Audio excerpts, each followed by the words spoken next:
Hey, Just Show Up fam, welcome back to the show. Today we have an incredible guest with us, and I can't wait to share her story with you. But first, let me give her a brief introduction. Today I'm honored to be joined by Cindy Johnson, mom to Cece, and the heart behind the Friends of Cecilia Fundraiser. As the head of this organization, Sydney has turned her family's journey into a mission, raising awareness and support so Cece can access life-changing therapies not covered by insurance. And as I said, I can't wait to dive into her story so you guys can hear it today. Sydney, welcome to the show. Hi, I'm so happy to be here. Thank you so much for having me on here. Of course, I can't wait to get into it, but how are you today? I'm doing great. How are Yeah. you? I'm doing good. It's been a busy week. It's been a Yeah, crazy I week. know. I've been seeing your stories. You're so busy all the time. You're so amazing. Oh, thank you. You're welcome. Well, I know you're always doing all these different therapies with CC, and every day is like a different schedule. So I'm sure you've been very busy as well. But I want to share just briefly about the fundraiser. How did that come to be? And then we're going to just jump into your story. Okay, yeah. The fundraiser came about because my daughter has cerebral palsy. She's 2, and she's been in therapy since she was 8 months old, and we haven't been seeing any real progress. And we found a new therapy called the Adele method therapy, and she made more progress in 3 weeks than she has in a year and a half. And it's very expensive, not covered by insurance. So that's when I had the idea to have the fundraiser to be able to raise money so that way she can continue this therapy because it's truly life changing therapy. Yeah, it really is. And I can't wait to dive into the fundraiser and more about it. But I really want to highlight how we got here today. And so, what I would love for you to share is, can you take us back to when you found out you were pregnant with Cece and that journey for you? Yeah. I found out I was pregnant. I was 7 weeks when found out I was pregnant. I was in denial for a few weeks because I never thought I would be pregnant. And when I found out, I was honestly like terrified and like kind of devastated in a way um, because me and her dad weren't honestly together very long at all. And I just remember when I told him, he was like shocked, like initially shocked, but like not upset or anything. And I was crying for like the first 3 days. And he eventually said, like, you're making it so hard to be excited for this because you are so miserable. And I was like, wait, you're excited? And he was like, yeah, I've always wanted to be a dad. So that just like lifted the fear off me. And like, oh my God, being pregnant was my most favorite time of my life. It was the best. If I want to be pregnant again, just to like be pregnant, not to have another kid, it was the best. I did yoga my whole pregnancy. I walked. I didn't eat anything bad except mozzarella sticks occasionally, and I drank my body weight in ounces. So like I had no reason to think that I would have any like complications at all. But it was the best pregnancy ever up until the end. And then, can you walk us through what happened at the end? Yeah, so I decided to go to a midwife instead of an OBGYN. I wanted to have like a tub birth and I wanted to have a home birth, but I ended up using a birthing center at a midwife. It was like this big, beautiful room with a bed and a big tub, and you could like adjust the lighting and pick a playlist, and it was supposed to be like a beautiful, like intimate experience. And so when I started going to the midwife, the one that I wanted, her schedule did not align with my due date, so I had another one. And the lady, honestly, she seemed great at first, but then I just kind of started to think that she didn't think I knew what I was getting myself into. And I don't know, I just left with bad vibes a lot from her. I would like call my mom crying, like, I think I should like maybe find somebody else, but I just like chalked it up to pregnancy hormones and just didn't change. And I was also assured at the beginning that if anything would go wrong, they would let me know to like go to a doctor and get checked out. And I had started having really itchy hands and feet. Yeah. Like to where I would be up all night, like itching everywhere, but mainly my hands and feet. And so I like looked up some things, and it could mean cholestasis of pregnancy, Oh, wow. which means your liver enzymes are dangerously elevated. And so I called them. They took my blood, and I did a 24-hour pee catch. And when they got my results back, I came in. They told me that my liver enzymes were a little bit elevated, but it was nothing to worry about. They told me just to drink dandelion tea, and then we'll keep an eye on it. And then it was about, I think, 3, 4 weeks later, I had them test my blood again because it was getting worse and it was freaking me out. And they told me that it was fine. Like, don't worry, this is like something that's normal. But they took my blood again, and I found out later that they never even sent it out to the lab. Oh my gosh. And How far along in your pregnancy were you at this point? I was 28 weeks for the second blood test. And then, so this was 2 weeks before I had her. I had her at 30 weeks. So then they never sent that blood test in, but they told me I was fine, not to worry about it. And then the day that I went into labor, we had just got the keys to our new apartment because we weren't expecting our baby for until this Oh, was yeah. March 11th. We weren't expecting her till around May 18th. And so we got the keys to our new apartment and we went to City Furniture to like find a couch. And like I had been having cramps in my stomach all day, but I wasn't really thinking anything of it. I didn't think I was in labor. Yeah. And then when we got to City Furniture, we are about to go in, but I was like, my cramps are kind of getting like worse. Like maybe after we come out of here, like maybe we should like call the midwife. And he was my boyfriend Rhett. He was like, no, call her now, like just to make sure. So I called her, told her what I was feeling. She said, go to the hospital just to be sure. It's most likely a UTI, but just to be sure, just go in. And so I went in there. They thought it was that as well. And, but they had the midwife fax over all my labs. And as soon as they looked at my labs, they were like, oh no. And this, mind you, is the first lab because they never sent the second one in. Wow. So this is from like almost a month before the second time I got my blood drawn. And they were like, oh no, like you're having this baby most likely. And I guess my liver enzymes were so dangerously elevated off that first lab to where I should have been like on bed rest. I shouldn't have done anything. They could have gave me steroids to make her lungs develop, and we could have definitely kept her in for longer. But So if they had sent that blood test in the first go around, this could have been preventable. if they would have, if they, because they did send the first blood test in, but if they would have actually told me that they were dangerously elevated. I don't know why they didn't tell me that because like I looked at the labs myself and I seen that. But yes, if they would have told me and I would have went to a doctor, this 100% could have been prevented and she probably would not have cerebral palsy. It was malpractice, definitely. Do you have any like words of wisdom or anything to share with expecting mothers out there? Because I feel that things like this happen to women a lot where we are told that we're making things up or like, what we're experiencing, we're crazy. And it's like a woman's intuition is never wrong. So did you feel when you sent that first lab in or when you went for that first blood test, did you feel like, I feel like something might not be right here, but because they said you were okay, you were like, okay, well, they're the doctors, so I'll just listen? Yeah, no, I had a bad gut feeling the whole time, like even before then, but I knew something was wrong and I beat myself up for it so bad for not like going to the doctor myself. But yeah, like my biggest word of advice would be even because I had no reason to think that anything would go wrong. I would really think twice about going to a midwife. And if you do go to a midwife, just make sure you have a good relationship with them and always listen to your gut instinct.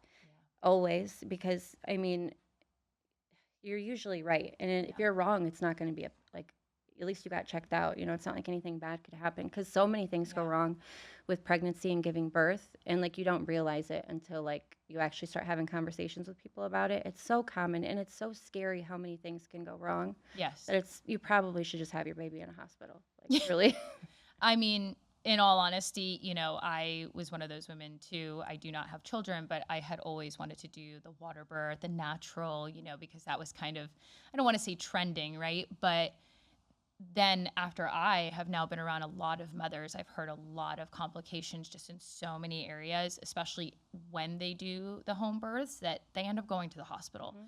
So, the hospital is not an incorrect route, but definitely trust your intuition is what I feel. And you're right. Like, go and get another opinion. Don't just take one opinion into account and make sure whoever you're working with is like reputable, right? Mm-hmm. Yeah, definitely. And you can still, I actually know now. So if I have another child, you can actually have a tub birth in a hospital. Oh.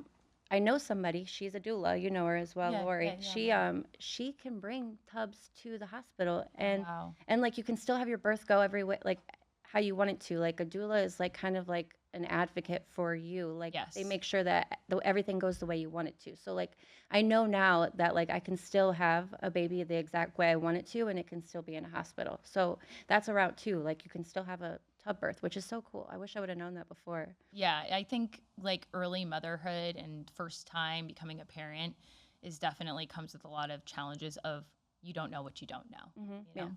So you had Cece 2 months early. Walk me through I believe she's in the NICU. What was that experience like? What can you walk us through that? Yeah, so she when I found out I was gonna have her, I literally thought I was gonna go home. Like they checked me, I was 5 centimeters dilated and had no clue I was in labor. And so they rushed me up to labor and delivery. I had her fairly quickly after that, like 2 hours later. And I just remember when she came out, she was crying, and I was like, I felt so much relief. Like, oh, thank God, because we were both so scared. Like it was so scary. I barely even remember that, but um, so they immediately took her to the NICU. I didn't get to hold her right after she was born. They immediately took her and they intubated her and put her on oxygen. And I got to see her later that day, and it was just like nothing can prepare you for seeing your child like all hooked up to all these monitors and looking so tiny.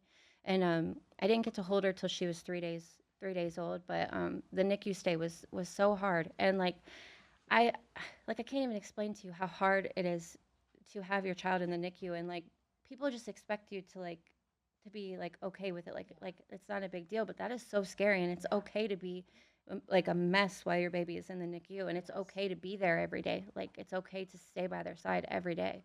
Like I was there every day. A lot of times I went twice a day, and it like not many mothers were in there like with their baby, but like you could tell that the nurses like kind of like they're working, they're doing their job. They would prefer if you weren't there that much, but like you got to be with your baby. Like that's your Yeah, child, you yeah. know? I'm with you. I can't imagine.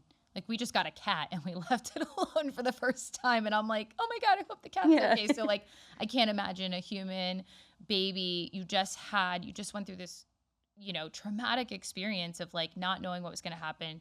You had her 2 months early, and then now she's in the NICU. So it's like, of course you want to be with your baby, Yeah, you and want her to take her home with you. Like yeah, of it's a hard course. thing to wrap your mind around to not be able to take your baby home with you, and it sucked. And she was in there for 7 weeks, which was they had like a time frame. I Yeah. don't remember what the shorter one was, but 7 was like the max. They kept her for the max because she took a while to get off oxygen. She finally came off oxygen 3 days before she came home. Um, but yeah, she did fairly well throughout the NICU. She had some setbacks. I kind of don't remember much of it at Yeah. this point now, but I know that she had a head ultrasound while she was in there to check for brain bleeding. She didn't have that, but they found something called PVL, paraventricular leukomalacia, and that is it's a brain injury that happens at birth. Um, it could be before, during, or after birth, but it's usually like right around birth. And I didn't understand what it meant at the time, but from what the NICU nurses were telling me, they were telling me that she was going to grow up to most likely be severely disabled, and that destroyed me because like you have this little baby that you don't know what their life's going to look like. So I just like put that out of my brain. That wasn't what was happening at all. Um, but yeah, that was scary. But other than that, like the NICU, like the nurses were amazing. Like if I was like up at like I would have nightmares a lot, and I'd wake up like I remember one night I woke up at 3 in the morning, and I called because like I just felt like something bad happened, and one of the nurses, she talked to me for like an hour and a half at 3 in the morning until I felt better so I could go to sleep. Like they were truly amazing. I still talk to one of them to this day. Like Wow, they that's they're really really cool. amazing women there, and they make you feel like they think of your child like their child. Of course, Yeah. yeah. What a job too, right? Like I can't imagine they probably get so close to all the babies as Yeah, well. they do. And they made like she spent Easter in the NICU. They made like a Oh, little like sign for her, and like they took pictures for Easter, and they like put little eggs in her little oh, incubator, and they had a little sign on her incubator that said Cecilia. It was like, and they always like changed out the blankets to like really cute like girly blankets, and like they were just the the best. small little touches along the way to Hmm. just like ease the experience in what ways you can. So I want to share with the audience about Cece's personality. Can you tell us about her personality, your spirit? Because obviously we know she's a fighter, right? Hmm. Clearly she came 2 months early, and she is just She's the best. She's honestly the happiest little girl, and yeah. she's got the biggest personality, and everything she does is the cutest thing I've seen, and every word that comes out of her mouth is the cutest thing I've ever seen in my whole life. And she's just so sweet, and she's such a hard worker. She has several therapists, and every single one of her therapists, and I truly believe them that they're her favorite because she just comes in there like so excited, like she'll like dive into her therapist's arms, be like, "Bye bye, mama."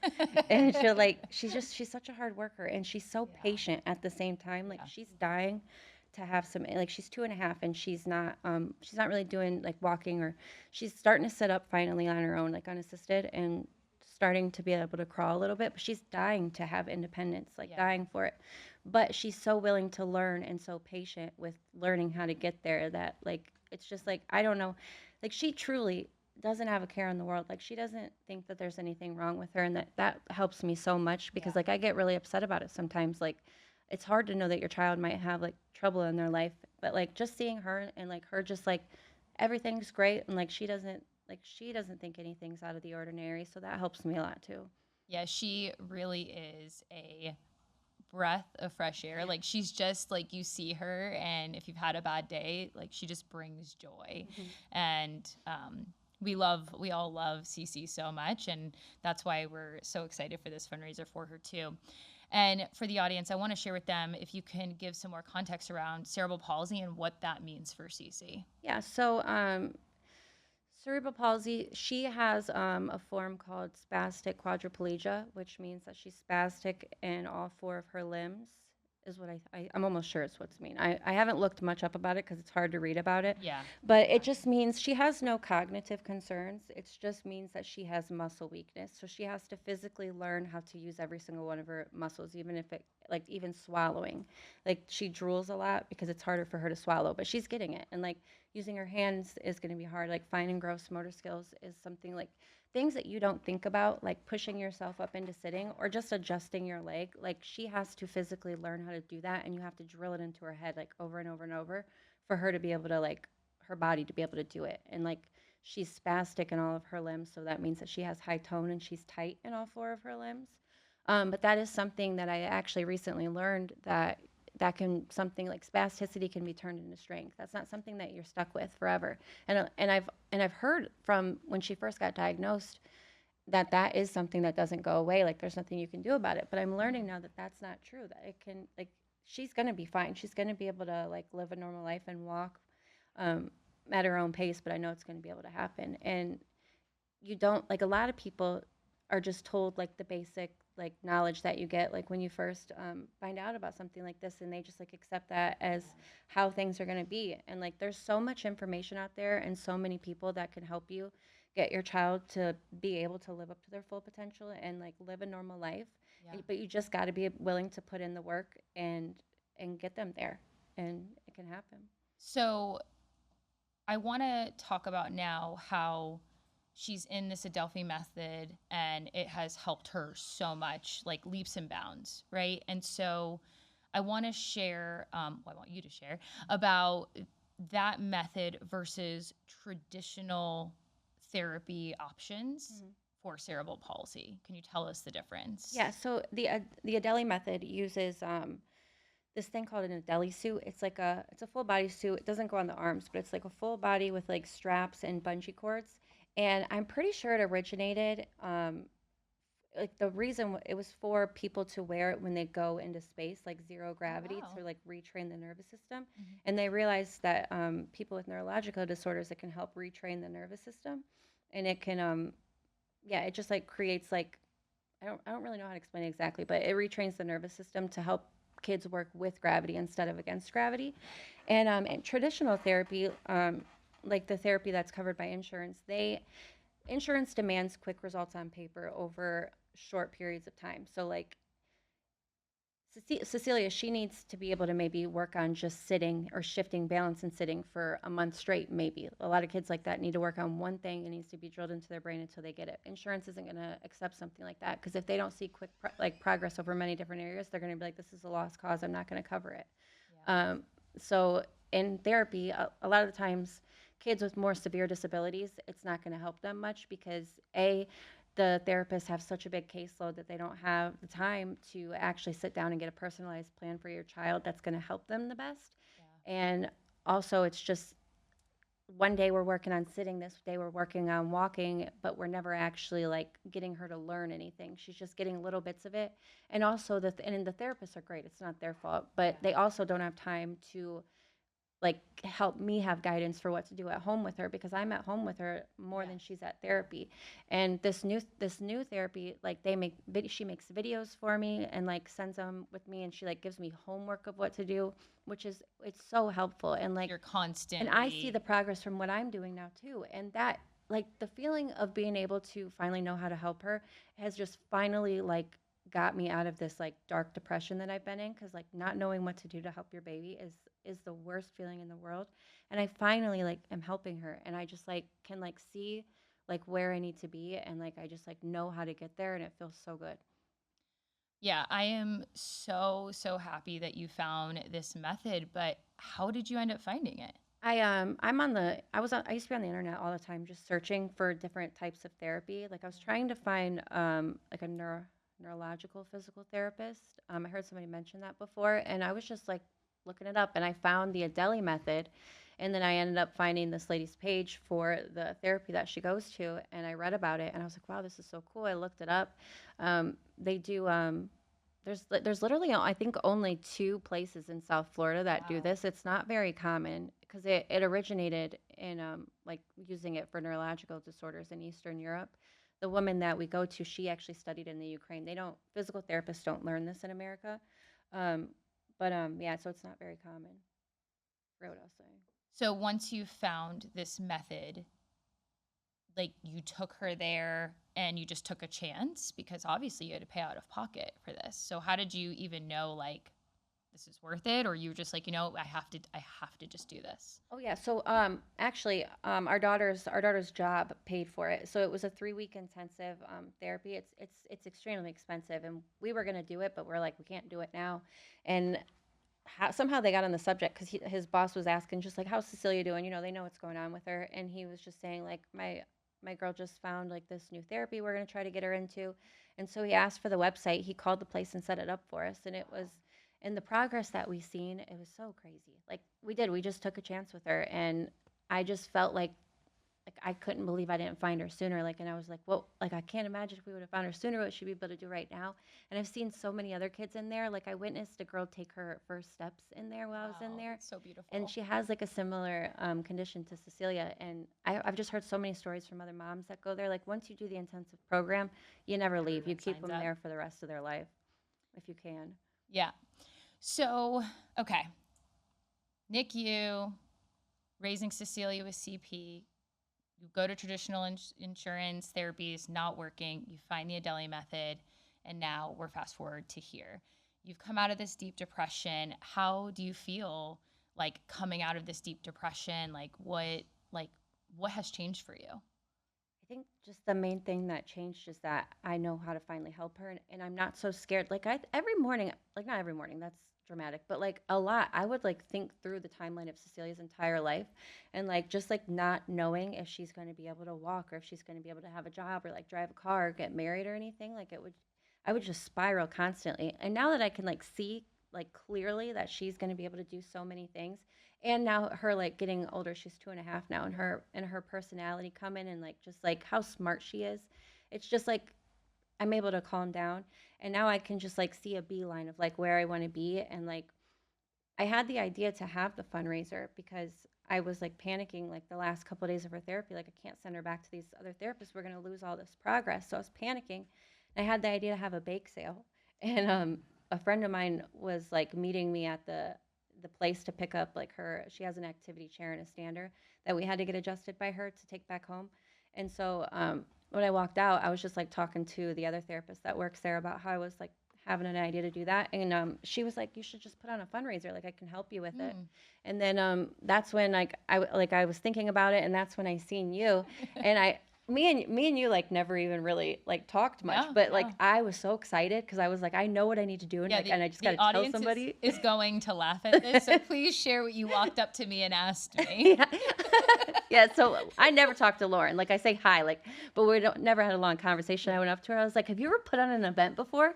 And I don't know that she like does that. And she's like, yeah." And I was like, "Well, all I've done is Cecilia's first birthday, so anything beyond that is going to be helpful." And I just like told her my idea, and like talking to you and like just getting different like insight on my idea, it just like set me on a completely different path, and I felt so inspired.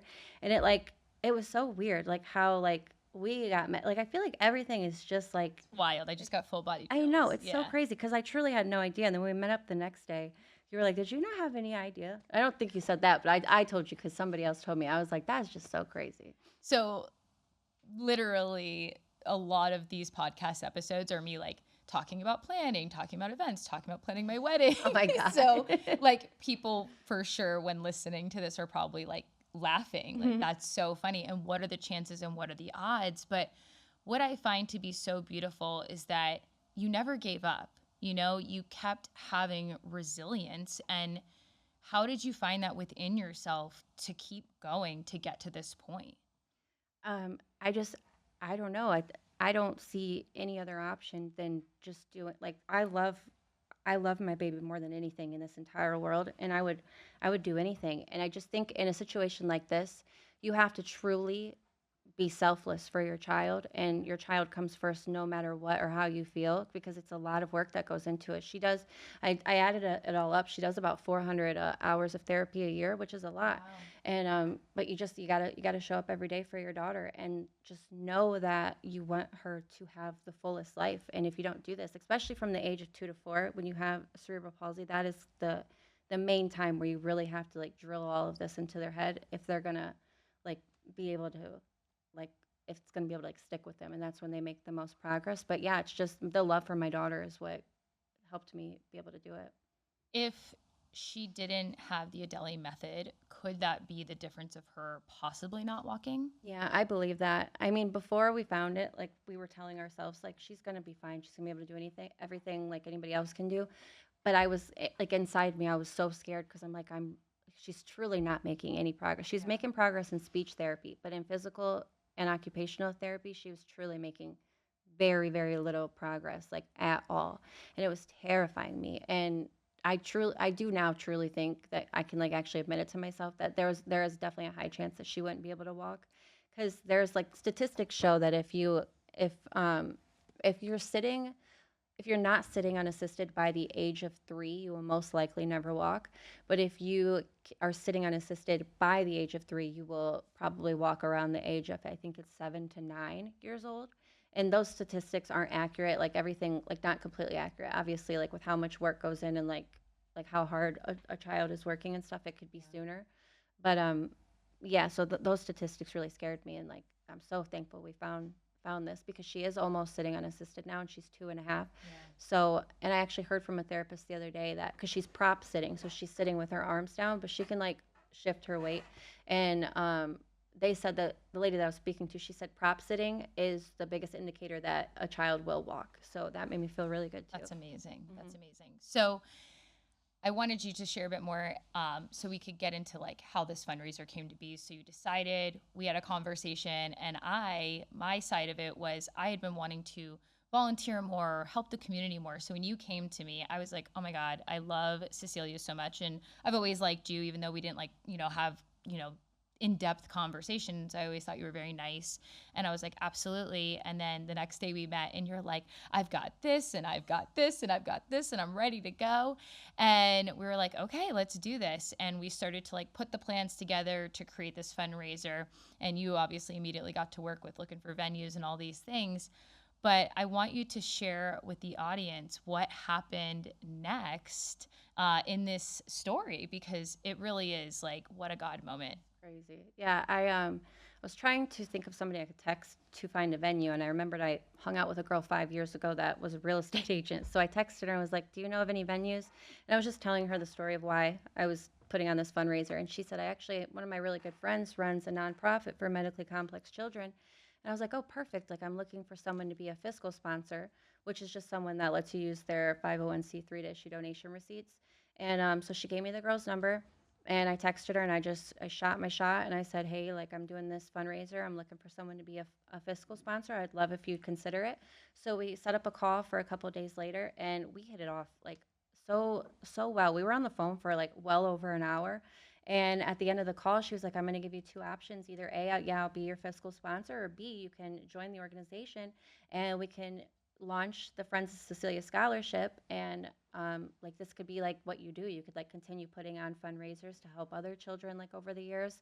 And so I was like, obviously option B, and it was so crazy like how me and that girl got connected. And she was actually um, she told me that like I think it was like the second day that we were talking to each other. She was like, "It's crazy that you called me because I was talking with my therapist the day before we had our first conversation, Yeah. and she was like, she's been struggling. She has some things going on in her life, and she was just saying that she was thinking about discontinuing the organization because she just felt like she's not having enough like help and stuff, and she's like, and like you, and I just like have lost my passion a little bit. And she's like, you just brought my passion back. And she's like, I feel like we were truly like meant to be, and it like meant to me. And it's just so crazy, like how everything is aligning up like perfectly, and like meeting like the perfect people. Like it really does feel like God is in this, and it's just it's so beautiful. It 100% is. I just got goosebumps again because it gets even better from here. So we then chatted and I was like, "Oh, like let's create an Instagram, like let's create a GoFundMe." And what happened after you created the GoFundMe? I think in the first couple days we raised over $5,000, which blew Yeah. my mind. Now we're at about $6,500, and I have 5 months of therapy paid for her already, and I'm just like, I did not think that this was going to be something that would happen so fast, and like I can't believe like how much people like come together to like help like a child that truly needs it. And I just like I can't thank people enough for everything, and I'm so excited. And like I love sharing her progress on Instagram, and I just like can't wait to make like connections with other moms like that are in a similar situation and be able to like help other kids, because we're also going to donate a scholarship to another kid this year to do that in intensive therapy as well, which I'm super excited about. And I didn't even say the nonprofit is called Hope Warriors Incorporated. They're amazing. It's okay. So this idea, I just want to share with the audience. This idea came from wanting to do a bake sale. Yeah. A bake sale, okay? And what I want to highlight here, because I always love to give, takeaways and lessons that other people can take into their life if maybe they don't have a child or anything. And that is that you had this idea for a bake sale, and then someone else said to you, hey, why don't you do a fundraiser? And then you walked up to someone and say, hey, do you plan events? And every little thing kept leading to this next moment, which you said really like this also helped to get you out of this depression, right? And so I just think it's so important that when we're going through some of our darkest times and our darkest days, that there is still light, even if it's a glimmer. And if you start to just go more towards the light in the realm of opportunities, it's like that light gets bigger and bigger and bigger and bigger until it covers the darkness entirely. And this fundraiser has now turned into a full blown event. We're hopeful that it will be somewhere in Delray. We won't say an exact location because we're not sure yet. But the goal is now what, $40,000 to raise so that not only will Cecilia have this therapy for a year, but that also Sydney and her team can donate another scholarship to another child in need, and then maybe eventually create your own nonprofit, Yeah. right? I'm so excited for that. And I can't, and it is so true about like truly, like I never thought that I would, like I was starting to think I would like never be like, not that I was unhappy, but just like Sad. sad and depressed again. Like I cannot explain to you like how heavy all of this was, and I just felt like there was a weight on me. And it is so true that even like the hardest things that can happen to you can turn around into something that is so beautiful. So beautiful. And I'm so excited. Like I can't express enough like how like happy I am to finally like see my purpose. Like I feel like I have finally found my purpose in life, like besides like being just Cecilia's mom. But like I am like the most like mom ever. Like my whole life is my child. Like she is like glued to my side. Like sure you're surprised that she's not sitting here with me right now. But like I just like this directly like benefits my daughter, and it's like literally I'm naming it Friends of Cecilia. So like everybody can be a friend of Cecilia. Yeah, and I love that. And one more thing before we start to wrap up here, I just want you to share about how you kept telling me I'm building my village, and what was it before that? Yeah, so I don't have any family down here. It's just me, Rhett, Cecilia's dad, and then Cecilia. And I just like I don't have any mom friends, you know, and I just haven't had anybody. I've never met anybody that's similar in my situation. And I just like finally met this girl Alana that's in the the nonprofit, and I'm gonna go on a mom retreat with them. And now you are helping with this. And like I've always been such a shy person, especially when I was like going through that depression. And now I'm like finally like it's not bad to ask somebody like for help or like to for anything really. And it's like now I can finally see that I am building my village, and like I just can't wait to keep like building it. And like I don't know, yeah. Yeah, because incredible things are happening and it's like it's only going to get even more beautiful from here. But I also just want to say that yes, build your village, ask for help. I know that when I was younger, I didn't want to ask anyone for help. I can do it all on my own. And then I got older and I was like, well, that's kind of stupid because I'm You'll like be getting in alone. my own way and like instead staying in this like negative energy. And when you ask for help or you ask the universe or you ask God or your friends around you, it's like it's amazing the community that can show up. And it's like honestly, like that's what being human is all about, is Yeah, that, you know? for real. So, as we wrap up here, I do have one last question. Unless there's anything else you want to share about the fundraiser, um, we'll share where they can find you in the end. But if there's anything else you want to share about the fundraiser before I ask you one last question. Just yeah, what it's gonna be a community event with like vendors, band, food, everything. But that's it. That's all I wanted to say. Okay, so my last question is because, the name of the podcast is Just Show Up. So, what would you say your just show up moment has been in your life?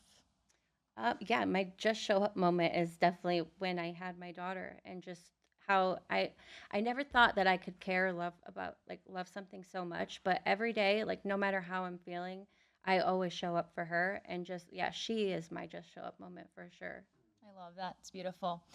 All right. So now that we are, here at the end, I would love for you to share where can everyone find you? So you can find me at Friends of Cecilia on Instagram.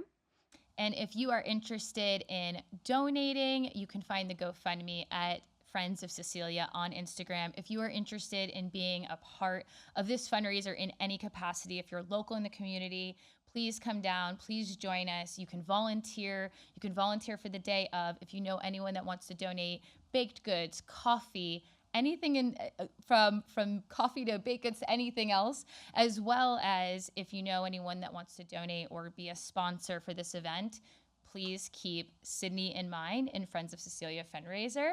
And I think that's it. Yeah, thank you so much for having me on here. Yeah. This was amazing. I had so much fun. Yeah. Thank you so much for coming on and sharing your story. Like, honestly, it's so powerful. And I just want to commend you for, I mean, from the second you found out you were pregnant, and I know you're probably very young, to now, like, just who I see in front of me from someone that I haven't known that long. I mean, you inspire me. You're so resilient and you're so strong. And I just, Thank you.